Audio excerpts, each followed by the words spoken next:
Welcome back, tasters, to another episode of Tim and Shane Taste Everything. We got a bottle review here today, and we are reviewing the Noteworthy Kentucky Straight Bourbon finished in sherry cask staves. It's produced and bottled by Premier Beverage Consortium, Owensboro, Kentucky. It comes in at 90 proof. They give you the mash bill too. It's 70% Kentucky corn, 21% winter rye, 9% malted, 2 and 6 row barley. That's kind of cool. It gives you all the stats right on there, non-chill filtered. It said, but Nice when they do that. Not everybody does. yeah, yep, smells good. Mm-hmm. Yeah, you get a little bit of that sherry influence off the nose there too. A lot of vanilla though too. You can definitely tell it's wine. Yeah. And there's almost I just got almost like a frosting thing going.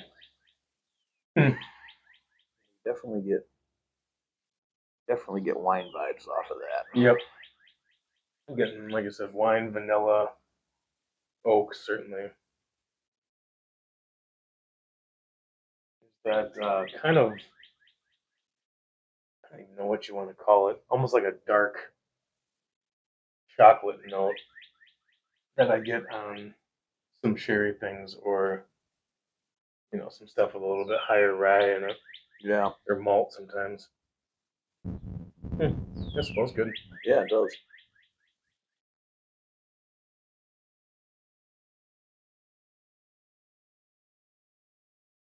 Yeah. It's good. Very smooth. Yeah. No heat. Like you get. I get a little. I don't get much. But that's my first sip of the day, so. Yeah. Well, same here. I've been working. So. No. Yeah, that's. It's 90 proof, so obviously it's not going to be. Yeah, it's not going to rip your face off. Good, full flavor though. That's solid. I don't remember how much it was, but it was. I want to say it was definitely under $30. Yeah. Mm-hmm. Yeah, it's got a strong nose, almost a. Yeah, it really does. A lot of it does carry over to the palate pretty nice. The palate to me is a lot more balanced. Yeah. Than the nose even. Yeah, I would agree with that. It's really like all the sherry and the vanilla and the oak and stuff that you get on the nose. On the palate, it kind of rounds itself out. Yeah. A little. You get all those notes and flavors, but none of them dominate the other one. Yeah.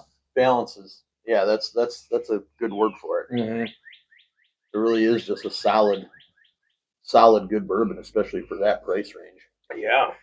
And it's a little bit different. It gets you into kind of a sherry finish, or just a finish in general for a pretty decent price. Yeah. Yeah, I have quite a few bottles of sherry finish stuff. Mm-hmm. My favorite one so far was the stuff by Thomas More. Oh, okay. But this is more pronounced, especially on the nose. Mm-hmm. You can absolutely tell. The Thomas More is more when you taste it. You get some very strong, like musty grape notes. Sure. So this you can smell, and you can taste it too. Yeah, absolutely. But off the nose, and I kind of like that more. Yeah, because if they're gonna be finished on something, it's nice to kind of be able to taste that. Right. Yep. But yeah, that's good. I like that. Yeah, that is wild. That kind of frosting smell I get doesn't really transfer. No, I don't get any of that on it. But yeah, you certainly smell some kind of sweetness like that. Yeah, vanilla. Yep. Confectionery, glaze almost. Yeah. Kind of frosting thing, but yeah, that's a solid. That's a solid sip. If you see it out there, don't hesitate to pick it up because it's pretty good. Yeah, it's a good value for that. Yeah, I mean, you can get something for $30 that you can actually sip on neat. Yes, that's a kind of a no-brainer. Absolutely. Yep. And I like that they're pretty transparent with all the stuff. They tell you new white oak barrel mashed at 100 or 212 degrees. still they used.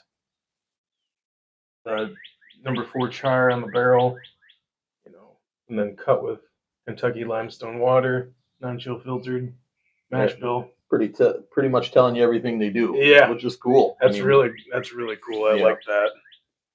That's sometimes, some places it's hard to even find those. Oh yeah. Facts on their website, right? They keep it pretty tight to the vest, but right. Well, it looks like these guys are doing everything on their own too, right? Yeah, produced and bottled. Yep. I mean, a lot of those companies too. It's like you find out that they're sourcing MGP stuff and all. Mm-hmm. I don't think that's anything to be ashamed of. Actually, most of the time you kind of know what you're going to get. Yeah, but it's weird how a lot of them just don't want to disclose that stuff. Right. Or I don't know. Yeah, and that makes perfect sense when you're first starting out. But yeah. Well, these guys are doing a good job, man. That's stuff. That's a very balanced bottle there. Absolutely. I don't know, man. I think overall, I would give it a 7.25. All right, I'm gonna give it a 7.5. Yeah, I think it's solid sip. Yeah, that's good stuff. Mm-hmm.